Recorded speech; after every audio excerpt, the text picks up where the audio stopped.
நண்பர்கள் அனைவருக்கும் வணக்கம். இது பணமே மந்திரம் சேனல். இந்த சேனலுக்கு நீங்கள் புதுசாக இருந்தால் நம்ம ஹோம் பேஜுக்கு போய் பாருங்கள். இதில் நிறைய பிஸ்னஸ் ஐடியாஸ் இருக்குது. உங்களுக்கு என்ன விதமான பிஸ்னஸ் ஐடியாஸ் வேணும் அப்படின்னாலும் இந்த சேனலில் உங்களுக்கு எளிதாக ஈஸியாக கிடைக்கும். அப்படிங்கிறதுல எந்த டவுட்டும் உங்களுக்கு தேவையில்லை. நம்ம சேனலில் பார்த்தீங்க அப்படின்னாக்கா பிஸ்னஸ் எப்படி ஸ்டார்ட் பண்ணலாம், அதுக்கு என்ன இன்வெஸ்ட்மெண்ட் வேணும், என்ன ப்ராஃபிட் கிடைக்கும், எப்படி மார்க்கெட்டிங் பண்ணலாம் அப்படின்னு சொல்லிட்டு ஒரு பிஸ்னஸ் பற்றிய A to Z டீட்டெயில்ஸ் ஒவ்வொரு வீடியோலையும் உங்களுக்கு கிடைக்கும். அப்படிங்கிறதுல உங்களுக்கு எந்த சந்தேகமும் வேணாம். நீங்கள் புதுசாக இந்த சேனலுக்கு பார்க்க வந்திருக்கீங்க அப்படின்னாக்கா உள்ளே போய் செக் பண்ணி பாருங்கள், உங்களுக்கே தெரியும். அந்த வரிசையில் நாம் இன்னைக்கு பார்க்கக்கூடிய பிஸ்னஸ் பார்த்தீங்கன்னா ரொம்ப பழைய காலத்துலேருந்து செய்யக்கூடிய ஒரு பிஸ்னஸ் தான். ஆனால் அதை இப்போது டெக்னாலஜியை யூஸ் பண்ணி மிஷினரிஸை யூஸ் பண்ணி எப்படி செய்யலாம், ஒரு எக்ஸ்போர்ட் குவாலிட்டியோட எப்படி நம்ம செய்யலாம், அதுக்கு என்ன மிஷினரிஸ், என்ன ரா மெட்டீரியல்ஸ், எல்லா டீட்டெயிலும் இந்த ஒரு வீடியோவில் உங்களுக்கு கிடைக்க போகுது. இதில் ப்ராஃபிட் அப்படிங்கிறது அதிக அளவில் இருக்குது. இது பழைய காலத்துலேருந்து செய்யக்கூடிய பிஸ்னஸாக இருந்தாலும் நிறைய பேர் இந்த பிஸ்னஸ் பண்ணலை, ஓரளவுக்கு இதை குடிசை தொழிலாக பண்ணுறாங்க. இதை எப்படி நம்ம பர்ஃபெக்டாக நல்லா பிஸ்னஸை டெவலப் பண்ணலாம், எப்படி டெக்னாலஜியை யூஸ் பண்ணி இந்த பிஸ்னஸ் பண்ணலாம் அப்படிங்கிறத நம்ம பார்க்க போகிறோம். ஸ்கிப் பண்ணாமல் வீடியோவை பாருங்கள். இது வரைக்கும் சப்ஸ்கிரைப் பண்ணலைன்னா மறக்காமல் சப்ஸ்கிரைப் பண்ணிக்கங்க. வாங்க வீடியோக்குள்ளே போகலாம். அப்பளம் தயாரிக்கிறத பற்றி தான் நாம் இன்றைக்கி இந்த வீடியோவில் பார்க்க போகிறோம். அப்பளம் அப்படின்னு சொன்னோன்னே இது யாருமே சாப்பிடாத ஆள் இருக்க மாட்டாங்க அப்படிங்கிறது உங்களுக்கு தெரியும். ஒரு கல்யாணம் ஆகட்டும், சாதாரணமாக எந்த ஒரு ஃபங்க்ஷனாக இருந்தாலும் இல்லை வீடுகள்லேயே சரி, இந்த அப்பளம் பயன்படுத்துறது ரொம்ப அதிகம். இதை பற்றி ரொம்ப இன்ட்ரடக்ஷன் உங்களுக்கு தேவையில்லை. இப்போ இந்த அப்பளம் தயாரிக்கிறத நம்ம மிஷினரிஸை யூஸ் பண்ணி பண்ண போகிறோம். ஒரு மாதத்துக்கு ஒரு 2 லட்சத்துலேருந்து 5 லட்சம் வரைக்கும் நீங்கள் ஏர்ன் பண்ணுறதுக்கு என்ன வழி, அதுக்கு என்ன மிஷினரிஸ் வேணும் அப்படிங்கிறதான் நீங்கள் இந்த வீடியோவில் நீங்கள் பார்க்க போகிறீங்க. அதே நேரத்தில் இதை ஒரு டேஸ்டியாக, ஒரு தரமாக, கரெக்டான ஒரு ரேஷியோவோட நம்ம இந்த அப்பளம் தயாரிக்கிறது எப்படி, இதை நம்ம எப்படி உலர வைக்கிறதுக்கு என்ன மாதிரியான மிஷின் நம்ம யூஸ் பண்ணலாம், இந்த மாதிரி எல்லா விஷயங்களும் இந்த வீடியோவில் நீங்கள் என்ன பண்ண போகிறீங்க, பார்க்க போகிறீங்க. நம்ம இப்போ மாவு தயாரித்து நம்ம அதுக்கப்புறம் அதை உருட்டி அதுக்கப்புறம் அது மிஷின்லேயே எல்லாமே செய்கிற மாதிரி தான் நம்ம இந்த வீடியோவில் நம்ம பார்த்துக்கிட்டு இருக்கோம்.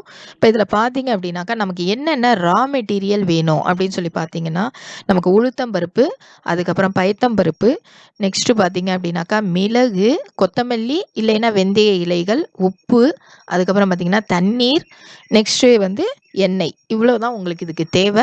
நிறைய பேர் இதில் அரிசி மாவு சேர்த்து செய்வாங்க. ஆனால் நல்ல குவாலிட்டியாக நம்ம எக்ஸ்போர்ட் குவாலிட்டியோடு பண்ணும்போது பெரிய பெரிய கம்பெனிஸ் என்ன செய்கிறாங்கன்னா இந்த மாதிரியான பைத்தம்பருப்பை அதில் மிக்ஸ் பண்ணுறாங்க. அதனால தான் இதில் அரிசி மாவு என்ன செய்யப்படலை, சேர்க்கப்படலை அப்படிங்கிறது தான் உண்மை. இதில் இந்த இதுக்கான ரேஷியோ அப்படின்னு பார்த்தீங்கன்னாக்கா, நீங்கள் உளுத்தம்பருப்பு இருக்கு இல்லையா, அதெல்லாம் எல்லாமே நீங்கள் மாவை அரைச்சிக்கணும். உளுத்தம்பருப்பு மாவு எவ்வளோ வேணும்னா ஒரு 10 கிலோ நம்ம எடுத்துக்கிட்டோன்னா, பயத்தம்பருப்பு மாவு ஒரு 5 கிலோ எடுத்துக்கணும்.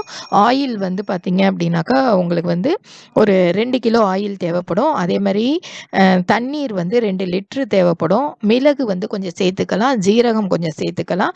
அதே மாதிரி வெந்தய இலைகள் இல்லைன்னா கொத்தமல்லி இலைகள் அதை கொஞ்சம் சேர்க்கணும். இது எல்லாத்தையும் சேர்த்து தேவையான அளவு உப்பு சேர்த்து தான் நம்ம மாவு பிசைய போகிறோம். மாவை பிசைஞ்சிட்டு அதுக்கப்புறம் நம்ம மிக்சரில் கொடுத்து என்ன செய்யலாம், அதை பக்குவமாக அதை எடுத்துக்கலாம். அதுக்கு தான் அந்த மிக்சர் உங்களுக்கு தேவைப்படுது. இப்போ எப்படி நம்ம ஒர்க் பண்ணலாம் அப்படின்னு சொல்லி பார்க்கலாம். இதில் பார்த்தீங்க அப்படின்னா நம்ம மாவு என்னென்ன தேவையோ எல்லாத்தையும் நம்ம பிசைஞ்சு வச்சுக்கிறோம். வச்சுட்டு அதுக்கப்புறம் அந்த மிக்சரில் நம்ம போடுறோம். மிக்சரில் போடும்போது இந்த மாவு நல்லா இலக்கமாக வர்றதுக்கு, இலக்கம்னா அந்த பதத்துக்கு வர்றதுக்கு தான் அந்த மிக்சரை நம்ம யூஸ் பண்ணுறோம். அது நல்லா மாவை பிசைஞ்சு கொடுக்கும். நீங்கள் கையால் பிசைகிறத விட நீங்கள் இந்த மிஷினில் பிசையும் போது உங்களுக்கு நல்லா சாஃப்டாக ஸ்மூத்தாக நல்லா இருக்கும். இந்த மாதிரி வந்ததுக்கப்புறம் நாம் இதை என்ன செய்கிறோம், ஒரு எக்ஸ்ட்ரூடருக்கு கொண்டு போகிறோம். அங்கே கொண்டு போய் போட்டதுக்கப்புறம் அது ஈவனாக எல்லாத்தையும் ஒன்றாக்கி கொடுக்கும். அதுக்கப்புறம் அதில் ஷீட்டரில் கொடுப்போம். ஷீட்டரில் கொடுத்ததுக்கப்புறம் அது கரெக்டான அளவுக்கு வரும். வந்ததுக்கப்புறம் அது கட்டருக்கு போகும். கட்டருக்கு போனோம்னா அந்த கட்டர் என்ன செய்யும், வெட்டி கொடுக்கும். வெட்டி கொடுத்ததுக்கப்புறம் நம்ம என்ன செய்யணும், இதை ஒரு அவனுக்கு கொண்டு போகணும்.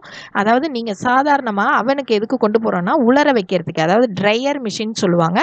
அந்த உலர வைக்கிறதுக்கு நம்ம கொண்டு போகணும். உலர வைக்கிறது இல்லாமல் செய்யணும்னா நம்ம வெயிலில் கூட என்ன பண்ணிக்கலாம், காய வச்சுக்கலாம். நல்ல மொட்டை மாடி இருக்குது நமக்கு, அப்போது அங்கே நிறையா சாதாரணமாக மண் துகள்கள்லாம் படாமல் நம்ம என்ன செய்யணும், மேலே ஒரு பிளாஸ்டிக் ஷீட்டையும் போட்டு நீங்கள் என்ன செய்யலாம், காய வைக்கலாம். அந்த மாதிரி காய வச்சும் எடுக்கலாம். இல்லை அப்படின்னா அவனில் ஒரு 60லேருந்து 65 டிகிரி செல்சியஸ் நீங்கள் ஃபிக்ஸ் பண்ணிங்க அப்படின்னாக்கா நீங்கள் அதில் வந்து ஒரு 20லேருந்து 25 நிமிஷத்துக்குள்ளே எல்லாமே காஞ்சிரும். நீங்கள் வெயிலில் காய வைக்கிறதுனா ஒரு நாளில் அது காயும்னு சொல்ல முடியாது. ஆனால் இந்த மாதிரி அவன் யூஸ் பண்ணும்போது ஒரு 20லேருந்து 25 நிமிஷத்துக்குள்ளே அது என்ன செஞ்சிடும், ஃபுல்லாக ட்ரை ஆகி வெளில வந்துடும். வெயில் நாள், மழை நாள் எல்லா நேரத்துலையும் நீங்கள் அவன் யூஸ் பண்ண முடியும். ஆனால் நீங்கள் வெயிலில் காய வைக்கிறீங்க அப்படிங்கும்போது சாதாரணமாக நீங்கள் வெயில் நாளில் காய வச்சுக்கலாம். மழை நாளில் நீங்கள் காய வைக்கிறதுக்கு ரொம்ப சிரமப்பட வேண்டியிருக்கும். அதுக்கு தான் இந்த ட்ரையர் மிஷின் வந்து யூஸ் பண்ணுறது. உங்களோட முதலீடை பொறுத்து நீங்கள் ட்ரையர் மிஷின் வாங்குறதா வாங்க வேண்டாமா அப்படின்னு சொல்லி நீங்கள் என்ன பண்ணிக்கலாம், டிசைட் பண்ணிக்கலாம். இது பார்த்தீங்க அப்படின்னாக்கா நம்ம இந்த மிஷினரிஸை யூஸ் பண்ணி பண்ணும்போது 1 மணி நேரத்துக்கு நீங்கள் பார்த்தீங்கன்னா ஒரு 15லேருந்து 20 கிலோ வரைக்கும் நீங்கள் அப்பளம் என்ன செய்ய முடியும், மேக் பண்ண முடியும். இந்த மாதிரி அப்போ 1 மணி நேரத்தில் இவ்வளோனா ஒரு நாளைக்கு ஒரு 10 மணி நேரம் நீங்கள் ஒர்க் பண்ணுறீங்கன்னா ஒரு 150லேருந்து 200 கிலோ வரைக்கும் நீங்கள் என்ன பண்ணலாம், தாராளமாக நீங்கள் மேக் பண்ணலாம். அந்த மாதிரி மேக் பண்ணி நீங்கள் என்ன பண்ணலாம், சேலுக்கு கொண்டு போகலாம். இப்போ சேலுக்கு போகிறதுக்கு முன்னாடி நம்ம தயாரித்தோடனே அதை நம்ம பேக்கிங் பண்ணணும் இல்லையா? பேக்கிங் எப்பயுமே நீங்கள் டிரான்ஸ்பரண்ட்டாக பண்ணுங்கள். அதுதான் பார்க்குறதுக்கு ரொம்ப அழகாக தெரியும். இப்போ நீங்கள் அப்பளம் இந்த பிக்சரில் பார்க்கும்போதே தெரியும் உங்களுக்கு எவ்வளோ அழகாக இருக்குதுன்னு சொல்லிட்டு. நார்மலாக இந்த குடிசை தொழிலில் பண்ணுற அப்பளம்லாம் கலர் வந்து வேறு மாதிரி இருக்கும். இந்த மாதிரி பயத்தம்பருப்பை யூஸ் பண்ணி நீங்கள் சீரகம், மிளகு இதெல்லாம் போட்டு செய்யும்போது இதனுடைய கலர் வேரியேஷன் நல்லா இருக்கும். அப்போ நீங்கள் என்ன செய்யணும், ஒரு டிரான்ஸ்பரண்ட்டாக வெளியில் அப்பளம் தெரிகிற மாதிரி நீங்கள் என்ன பண்ணணும், பேக்கிங் பண்ணணும். நார்மல் கவர்ஸ்லேயே நீங்கள் பேக் பண்ணலாம். இல்லை அப்படின்னாக்கா உங்களோட பிராண்ட் நேம் பிரிண்ட் பண்ண கவர்ஸும் நீங்கள் யூஸ் பண்ணலாம். ஒரு சைடாவது அப்பளம் நல்லா தெரிகிற மாதிரி நீங்கள் பேக்கிங் பண்ணுங்கள். பேக்கிங் ரொம்ப இம்பார்ட்டன்ட். ஒரு 10லேருந்து 15 அப்பளங்கள் வைத்து அதுக்கு தகுந்த விலையை வச்சு வெயிட்டுக்கு தகுந்த மாதிரி நீங்கள் என்ன பண்ண முடியும், பேக் பண்ண முடியும். அதே மாதிரி நீங்கள் மாவு பிசையும் போது பார்த்தீங்கன்னா நீங்கள் வேயிங் ஸ்கேலை வச்சு கரெக்டாக வெயிட்டை நிறுத்து நீங்கள் பேக் பண்ணுங்கள். சல்லடையை யூஸ் பண்ணி மாவை நல்லா சலிச்சிக்கோங்க. இது எல்லாம் நார்மலாக எல்லாருக்குமே தெரிஞ்ச விஷயம். அதனால தான் நான் அது ஃபஸ்ட்டு சொல்லும்போது சொல்லலை. நீங்கள் நல்லா சலிச்சதுக்கப்புறம் நீங்கள் மிக்சரில் கொடுத்து நீங்கள் அதுக்கப்புறம் அதை மாவு பிசைஞ்சு ஷீட் பண்ணி அதுக்கப்புறம் நீங்கள் பண்ணிக்கலாம். இதுவே நீங்கள் வந்து பார்த்தீங்கன்னா சாதாரணமாக நீங்கள் வீடுகளில் செய்கிறீங்க அப்படிங்கும்போது பெரிய அளவுக்கு உங்களுக்கு முதலீடு இல்லை அப்படின்னாக்கா இதை நார்மலாக நீங்கள் என்ன பண்ணலாம், ஒரு சில விஷயங்களை தவிர்த்துட்டு கூட நீங்கள் வீட்டில் செய்ய முடியும். இப்போ மிஷினரிஸ் பற்றி பார்க்கலாம். நீங்கள் சாதாரணமாக இப்போ நீங்கள் வீடியோவில் பார்த்த மாதிரி உங்களுக்கு ஃபுல்லி ஆட்டோமேட்டிக் வேணும் அப்படின்னு சொல்லி நீங்கள் நினச்சிங்க அப்படின்னாக்கா அதில் வந்து நிறைய விதமாக வச்சுருக்காங்க. ஷீட்டரும் கட்டரும் சேர்ந்து இருக்கிற மாதிரி மிஷின் இருக்குது. இல்லை அப்படின்னா ஸ்டார்டிங்லேருந்தே உங்களுக்கு ஃபுல்லாகவே எல்லாம் வர்ற மாதிரி மிஷினும் இருக்குது. இப்போ ஃபுல்லி ஆட்டோமேட்டிக் வேணும் அப்படின்னாக்கா உங்களுக்கு 18 லட்சம், 20 லட்சம், 45 லட்சம் அந்த ரேஞ்சு கூட போகுது. கெப்பாசிட்டியை பொறுத்து அதோட விலைகள் வந்து மாறுது. எல்லாமே உங்களுக்கு இந்தியா மார்ட் வெப்சைட்டில் கிடைக்கிது. உள்ளே போய் பார்த்தீங்கன்னா நீங்கள் எது வேணுமோ நீங்கள் செக் பண்ணி என்ன செஞ்சுக்கலாம், வாங்கிக்கலாம். இப்போ இதுவே நீங்கள் ஃபுல்லி ஆட்டோமேட்டிக் போட்டு 4.5 லட்சத்துலேருந்து கிடைக்கிது. அப்போ நீங்கள் போகும்போது நீங்கள் பார்க்கணும் எல்லாமே இருக்கா, எக்ஸ்ட்ரூடர் இருக்கா, மிக்சர் இருக்கா, அதுக்கப்புறம் வந்து ஷீட்டர் இருக்கா, கட்டர் இருக்கா அப்படின்னு சொல்லி எல்லாத்தையும் செக் பண்ணி நீங்கள் வாங்க வேண்டியதாக இருக்கும். அப்போ மிஷின் நீங்கள் வாங்கும்போது எல்லாமே அதில் இருக்கா அப்படின்னு சொல்லி பார்த்து வாங்கிக்கங்க ஃபுல்லி ஆட்டோமேட்டிக் வாங்கும்போது.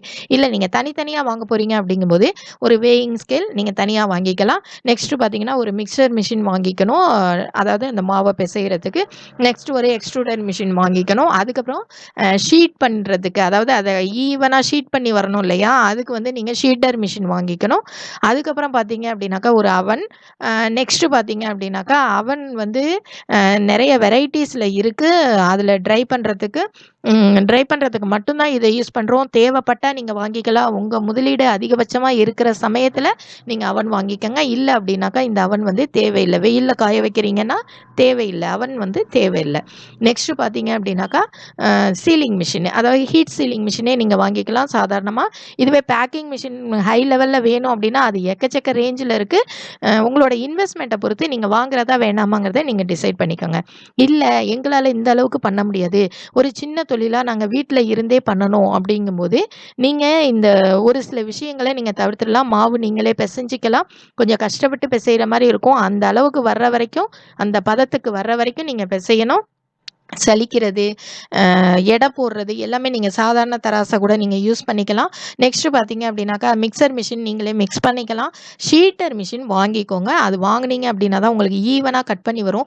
நீங்கள் நிறைய ப்ரிப்பேர் பண்ணணும், நிறைய தயாரிக்கணும் அப்படிங்கும்போது இந்த மிஷின் வந்து தேவைப்படுது. மற்ற நேரத்தில் இந்த மிஷினை நீங்கள் என்ன பண்ணிக்கலாம், அவாய்ட் பண்ணிக்கலாம். ஓகேங்களா? இப்போ என்னென்ன மிஷினரிஸ் வேணும் அப்படின்னு சொல்லி பார்த்தீங்கன்னாக்கா வேயிங் மிஷின் டோட்டலாக நம்ம பார்த்துக்கலாம். வேயிங் மிஷின் வேணும், அப்புறம் சலிக்கிறதுக்கு சல்லடை வேணும்.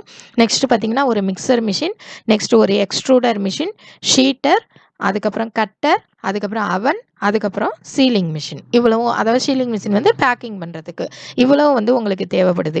அப்போ இன்வெஸ்ட்மெண்ட் அப்படின்னு பார்க்கும்போது நீங்கள் எல்லாத்தையும் நீங்கள் வீட்லேயே பண்ணுறீங்க, ஷீட்டர் மட்டும்தான் வாங்குறீங்க அப்படிங்கும்போது எல்லா இன்வெஸ்ட்மெண்ட்டும் சேர்த்து உங்களுக்கு ஒரு 2 லட்சத்தோட முடிஞ்சிடும். இல்லை தனித்தனியாக மிஷினரிஸ் வந்து சின்ன சின்னதாக நாங்கள் வச்சு செய்கிறோங்கும்போது ஒரு 5 lakhs 6 lakhs வரும். அதுவே நீங்கள் செமி ஆட்டோமேட்டிக்கில் பண்ணுறீங்க அப்படின்னா ஒரு 2 லட்சத்துலேருந்து 5 லட்சம் வரைக்கும் உங்களுக்கு முதலீடு தேவைப்படும்.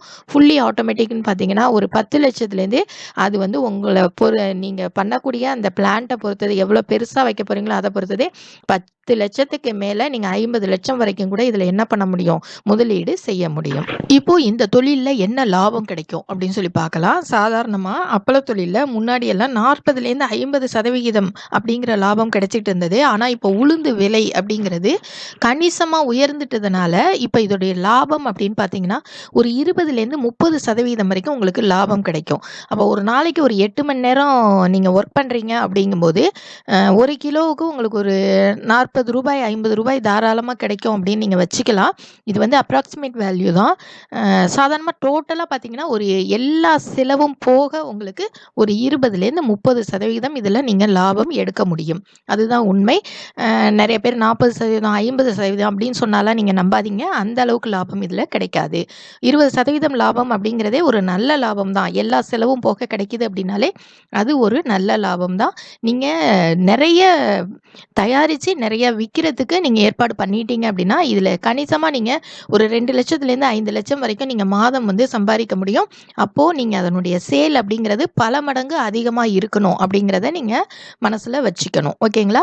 அப்போ ப்ராஃபிட் இந்த அளவுக்கு கிடைக்குமா அப்படின்னு கேட்டிங்கன்னா நீங்கள் இவ்வளோ பெரிய மிஷினரிஸ்லாம் வாங்கி போட்டுட்டு நீங்கள் சாதாரணமாக போய் ஒரு மளிகை கடையில், உள்ளூரில் இருக்கக்கூடிய ஒரு ஹோல்சேல் கடையில் அப்படின்னு சொல்லி நீங்கள் வாங்கக்கூடாது. நீங்கள் இதை வந்து நல்ல ஹோல்சேல் ப்ரைஸ் அப்படிங்கிறது பார்த்தீங்கன்னாக்கா ரொம்ப கம்மியான ப்ரைஸில் வாங்க நீங்கள் ட்ரை பண்ணணும். அப்போ தான் வந்து இதில் லாபம் நீங்கள் பல மடங்கு பார்க்க முடியும். ரா மெட்டீரியல்ஸை மேக்ஸிமம் நீங்கள் விவசாயம் பண்ணுற இடத்துலேருந்து வாங்குங்க. வெளியில் இன்னொருத்தர் கைக்கு மாறும்போது அதனுடைய அமௌண்ட் வந்து கொஞ்சம் அதிகமாகிட்டே போகும். விவசாயம் பண்ணுற இடத்துலேருந்து நீங்கள் வாங்குறதுக்கு ட்ரை பண்ணிங்க அப்படிங்கும்போது உங்களுக்கு கம்மியான விலையில் ரா மெட்டீரியல்ஸ் கிடைக்கும். லாபத்தை நீங்கள் அதிக அளவு பார்க்க முடியும். இந்த தொழிலுக்கான லைசன்ஸ் என்ன வேணும்? எப்பவும் சொல்கிற ஒரே விஷயம், உணவுப் பொருளுக்கான லைசன்ஸ் FSSAI அந்த லைசன்ஸ் கட்டாயம் வேணும்.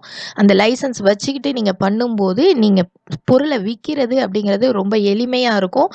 நீங்கள் அதுக்கப்புறம் அந்த கவர்ஸ்லலாம் நீங்கள் என்ன செய்யணும், அந்த date of manufacturing, date of expiring இதெல்லாம் நீங்கள் பிரிண்ட் பண்ண வேண்டியிருக்கும். FSSAI நம்பர் கொடுங்க. அப்போ பார்க்கும்போது அது ஒரு பிராண்டடாக இருக்கும். அதுக்கு ஒரு நேம் கொடுங்க. இந்த மாதிரிலாம் கொடுக்கும்போது தான் நீங்கள் இந்த அப்பளம் விற்கிறதுல ரொம்ப சக்ஸஸ்ஃபுல்லாக வர முடியும். லைசன்ஸ் அப்படிங்கிறது FSSAI வேணும். நீங்கள் ஆன்லைனில் வர்த்தகம் பண்ண போகிறீங்க அப்படின்னா GST ரிஜிஸ்ட்ரேஷன் கண்டிப்பாக பண்ணிக்கோங்க. ஒரு கரண்ட் அக்கௌண்ட் கையில் வச்சுக்கோங்க. இதெல்லாம் ரொம்ப முக்கியமான விஷயங்கள் இந்த தொழிலுக்கு. இப்போ எப்படி மார்க்கெட்டிங் பண்ணலாம் அப்படின்னு பார்க்கலாம். சாதாரணமாக நம்ம என்ன இன்வெஸ்ட்மெண்ட், என்ன ப்ராஃபிட், எப்படி பேக்கிங் பண்ணலாம், என்ன லைசன்ஸ் வேணும் எல்லாமே பார்த்துட்டோம். அப்போ மார்க்கெட்டிங் எப்படி இருக்கும்? இந்த மார்க்கெட்டிங் பண்ணால் தான் நம்ம லாபமே பார்க்க முடியும். அப்போ மார்க்கெட்டிங் எப்படி பண்ணலாம் அப்படின்னு பார்த்தாங்க, ஏற்கனவே சொன்ன மாதிரி டிரான்ஸ்பரண்ட்டாக நீங்கள் பேக்கிங் பண்ணதுக்கப்புறம் ஒரு பிராண்ட் நேமோட, ஒரு FSSAI நம்பரோட இதை நம்ம சேலுக்கு கொண்டு வரணும். அப்படி கொண்டு வரும்போது நீங்கள் ஹோல்சேலாக நிறையா டிஸ்ட்ரிபியூட்டர்ஸ்கிட்ட நீங்கள் கொடுத்து வியாபாரத்தை பெருக்கலாம். நம்ம சாதாரணமாக ஒன்றா கொண்டு போய் நம்ம பண்ணுறதை விட கொஞ்சம் லாபத்தை குறைச்சி நம்ம டிஸ்ட்ரிபியூட்டர்கிட்ட கொடுக்கும்போது அதோட சேல் அப்படிங்கிறது ரொம்பவே அதிகமாக இருக்கும். இல்லை நல்ல ப்ராஃபிட் வேணும் அப்படின்னு நீங்கள் நினச்சிங்க அப்படின்னா நீங்களே டைரெக்டாக ஒரு ஹோல்சேலர்கிட்டையும் ரீட்டைல் ஷாப்லையும் நீங்கள் என்ன செய்யலாம், விற்கலாம். நீங்களே விற்கும்போது லாபம் அதிகமாக இருக்கும். ஆனால் உங்களுடைய உழைப்புங்கிறது ரொம்ப ரொம்ப அதிகமாக இருக்கும். அதை பார்த்துக்கோங்க. அப்போ ஹோல்சேலாகவும் விற்க முடியும், ரீட்டைலாகவும் விற்க முடியும். இந்த கொரோனா காலகட்டத்தில் எல்லாமே எப்படின்னாக்கா எல்லாமே ஆன்லைனில் வியாபாரம் அதிகரிச்சிருக்கு அப்படிங்கிறது எல்லாருக்குமே தெரியும். அப்போது நம்ம ரீட்டைல் ஷாப்பில் வாங்குறத விட எல்லாரும் என்ன செஞ்சிடறாங்க, நேராக போயிட்டு ஒரு அமேசான்லேயோ ஒரு ஃப்ளிப்கார்ட்லேயோ இல்லை இந்த மாதிரி ஒரு ரிலையன்ஸ்லேயோ அந்த மார்க்கெட்லேயோ என்ன செஞ்சிடறாங்க, வாங்கிடுறாங்க. அந்த மாதிரி நீங்கள் என்ன பண்ணலாம், ஆன்லைன் வர்த்தகத்தையும் நீங்கள் என்ன செய்ய முடியும், பயன்படுத்த முடியும். இந்த மாதிரி நீங்கள் பயன்படுத்தும் போது உங்களுக்கு நல்ல ப்ராஃபிட் இதில் பார்க்கவும் முடியும். அதே நேரத்தில் பார்த்தீங்க அப்படின்னாக்கா விளம்பரங்கள் கொடுத்து கூட நீங்கள் உங்களோட பிராண்டை வந்து சக்ஸஸ்ஃபுல்லாக கொண்டு வரலாம். அதுவும் வாய்ப்பு இருக்குது. அப்போ விளம்பர செலவு அப்படிங்கிறது இதில் அதிகரிக்கும் அப்படிங்கிறத நீங்கள் ஞாபகம் வச்சுக்கோங்க. இந்த மாதிரி நீங்கள் மார்க்கெட்டிங் பண்ணும்போது super market, department stores, wholesale markets, retail markets, online வர்த்தகங்கள் எல்லாத்தையும் நீங்கள் பயன்படுத்திக்கோங்க. இந்த மாதிரி பயன்படுத்தும் போது இந்த தொழிலில் அதிக அளவு லாபம் பார்க்க முடியும். இந்த அப்பளம் தயாரிக்கிற தொழிலை பற்றி நான் தெளிவாக சொல்லிட்டேன்னு நினைக்கிறேன். எல்லா விஷயங்களையும் டச் பண்ணியிருக்கேன், எல்லாமே சொல்லியிருக்கேன்.